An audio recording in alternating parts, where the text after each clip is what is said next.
Bonjour, ici Vérifions. Je vais vous parler aujourd'hui de la manière dont certaines chaînes publiques diffusent la désinformation qui est payée par vos impôts. Au centre de notre vidéo aujourd'hui, France 24. France 24 transmet en français, en anglais et en arabe. La chaîne France 24 en arabe a été lancée le 2 avril 2017 depuis l'Institut du monde arabe à raison de 4 heures par jour. En octobre 2010, la chaîne lance ses 24 heures en langue arabe. Une longue observation du fonctionnement de cette chaîne en langues différentes par les spécialistes de la veille médiatique montre que, en ce qui concerne le conflit au Proche-Orient ou bien les relations entre Israël et le monde arabe, cette chaîne diffuse la désinformation ou bien pratique le révisionnisme historique.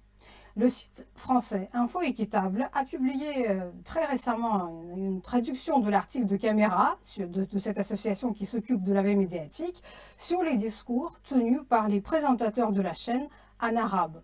Le chapeau du site Info Équitable disait « Nos confrères de Caméra révèlent dans cette enquête détaillée comment la chaîne publique française tient à destination de son public arabophone en langage sur Israël beaucoup plus radical que celui qu'il fait entendre à son audience occidentale, un double discours financé par les contribuables français. » Et donc, pour ne pas faire le téléphone arabe, j'ai décidé d'interroger le directeur du site Info Équitable, Laurent Hayem, au sujet de cette désinformation. Écoutez-le. Une enquête a été menée par les spécialistes de l'organisation de veille médiatique américaine Camera. Cette enquête a passé au crible les contenus diffusés sur le canal arabe de France 24 entre les 15 avril et 15 mai 2022. Il est apparu que les contenus en arabe n'utilisaient pas la même terminologie que ceux en français ou en anglais sur lesquels ils étaient souvent basés. Je peux vous en donner quelques exemples. Un intervenant, Khaled Garabli, a affirmé qu'il n'y avait pas de preuves scientifiques concluantes de l'existence d'un temple juif au sommet du mont du Temple à Jérusalem. Évidemment, c'est du révisionnisme et c'est une négation de l'histoire de ce lieu. Jésus se rendait au temple, on a retrouvé des vestiges archéologiques de cette époque, et on sait que les musulmans n'ont construit leur monument qu'au 7e siècle, par-dessus les ruines du temple juif. Un autre exemple flagrant, le territoire israélien internationalement reconnu, donc qui recouvre des villes comme Tel Aviv ou Haïfa, loin des territoires disputés de Cisjordanie, de Gaza. Ce territoire a été qualifié d'occupé ou encore de territoire de 1948 à 4 reprises au cours du mois en question. Évidemment, cela va à l'encontre de la doctrine officielle française et occidentale, de la position politique des pays occidentaux qui reconnaissent la souveraineté d'Israël sur ce territoire. En français ou en anglais, ce discours ne tient pas. Mais en arabe, la même chaîne indique à son public qu'elle ne reconnaît aucune souveraineté à l'État juif. Dans le même style, les journalistes de France 24 en arabe ont qualifié par 3 fois des localités juives situées à l'intérieur de la ligne verte, donc en territoire reconnu là aussi, pas en Judée-Samarie ou Cisjordanie et pas non plus à Gaza, eh bien, des localités à l'intérieur de ce territoire ont été qualifiées de colonies, ce qui implique évidemment que les habitants juifs du territoire israélien ne sont pas légitimes. Et par là même que l'État d'Israël est illégitime. France 24 est une filiale de France Médias Monde, qui regroupe les médias publics français qui s'adressent à une audience internationale. Il y en a quelques autres, comme par exemple RFI, Radio France Internationale, qui sont sous la même ombrelle. Le financement provient de la redevance ainsi que de subventions publiques.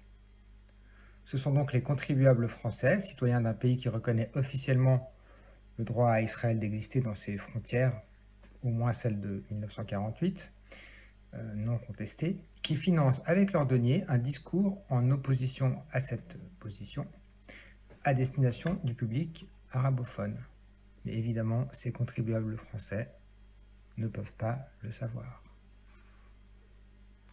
Ceux qui veulent savoir plus de cette histoire peuvent aller sur le site Info Équitable et lire l'article dédié à l'investigation de Caméra. Par ailleurs, les personnes dont il parlait, Laurent Hayem parlait dans sa vidéo, sont Khaled Garabi, qui dit sur la chaîne que le temple hébreu n'a jamais existé, contrairement aux preuves qui sont bien connues par les historiens.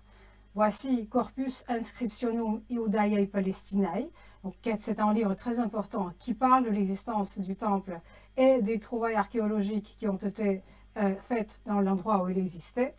Il y a aussi des ouvrages qui existent en arabe qui sont consultables sur le rapport des Juifs et des Arabes, donc le temple juif et l'islam. Il y a également les preuves chrétiennes, bien évidemment, dont parlait Laurent dans sa vidéo, qui parle du temple à l'époque de Jésus. Alors, on peut trouver effectivement sur cette chaîne des journalistes qui parlent de l'esplanade des mosquées, et qui disent que les colons envahissent cette esplanade.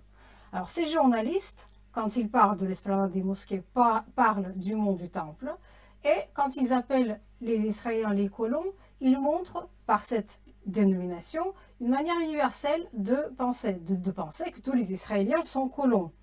Alors, ces journalistes, ils n'ont pas encore fait le pas de reconnaître l'existence d'Israël et le fait qu'Israël n'est pas une colonie. D'ailleurs, de quel pays serait-ce une colonie? C'est une question. Les journalistes de France 24 n'ont pas encore fait le pas pour distinguer les Israéliens des territoires disputés. Ce sont les territoires de Judée-Samarie, qu'en France on appelle la Cisjordanie, et ceux de l'Israël de 1967. Parce que pour ces journalistes de France 24, les territoires d'Israël sont les territoires disputés en général.